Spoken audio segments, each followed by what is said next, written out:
It's been nearly 18 years now since the brutal murders of 5 people took place in this duplex here on West French Place.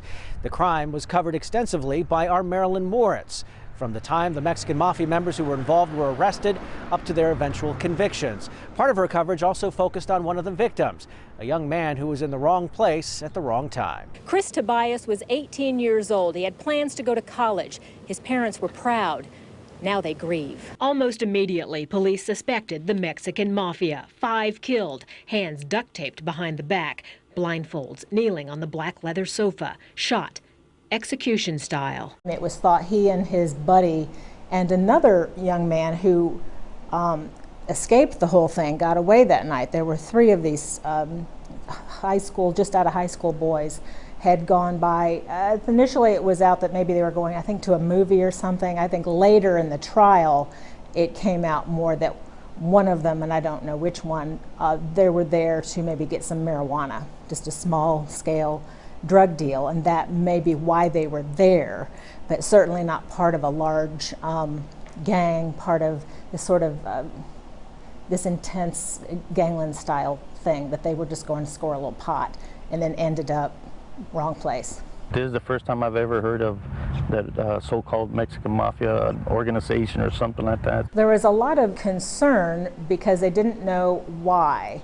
It seemed to spill outside of the confines of the Mexican Mafia. And because they were these execution style killings, you know, they went in supposedly to find some cocaine and a large amount of cash, was why they went to this location. They had information there was some major drug dealing going on there, and the Mafia was supposed to control the drug dealing. So they went in there to make their point, collect their piece of the pie, and there was, you know, a lot of commotion going on. And it was the older man, I think they were mainly roughing up and talking to, and his daughter was there, and they had them bound and duct taped, some of them on their knees at the couch. And the daughter mouthed off to one of them about hurting her dad, and because he was insisting there's nothing here. And because she mouthed off, they shot her, and then they just went nuts. And really wasn't supposed to turn into that. The point wasn't go there, kill them all. The point was get the drugs and the money. But it turned into they just kind of went berserk and didn't want to leave witnesses and ended up shooting all 5 of them. At least 9 reputed gangsters are suspected of taking part. 3 are accused of the murders. Jesse Chango Gomez busted Monday. Robert De Los Santos, now dead. Police believe he was taken out for talking too much about the massacre. And the 3rd accused killer, KSAT-12 News has learned it's 27-year-old Remigio Tito Gomez, arrested last week. All 3 spent time in Texas prisons, all 3 paroled to San Antonio streets not long before the bloodbath.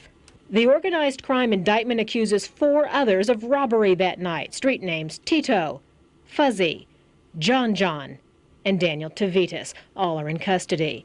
Investigators say the soldiers were on orders from their general, Robert Beaver Perez, to hijack the House of Drugs and Money and impose a so-called street tax on any drug operation there. The ones I saw seemed a little bit resigned, like they knew this would happen. Eventually you're either going to get caught, you're going to be killed. It was just the lifestyle that they were in. Nobody has the right to take away somebody's loved one like that. Nobody. Since then, Tobias has tried to learn why. Getting to know a little bit, the dad in particular of one of the 18-year-old, call him a boy, he was a young man, getting to know him and just, I guess, that personal connection. You get to know somebody a little bit and you feel his pain and his searching for answers as to why this had to happen to his son. Since that time, the Mexican Mafia's body count has certainly risen, with dozens of those victims being other members of the Mexican Mafia. But it may never be known exactly how many people have been killed by the Texas Mexican Mafia, since several of those suspected victims have simply vanished, never to be heard from again.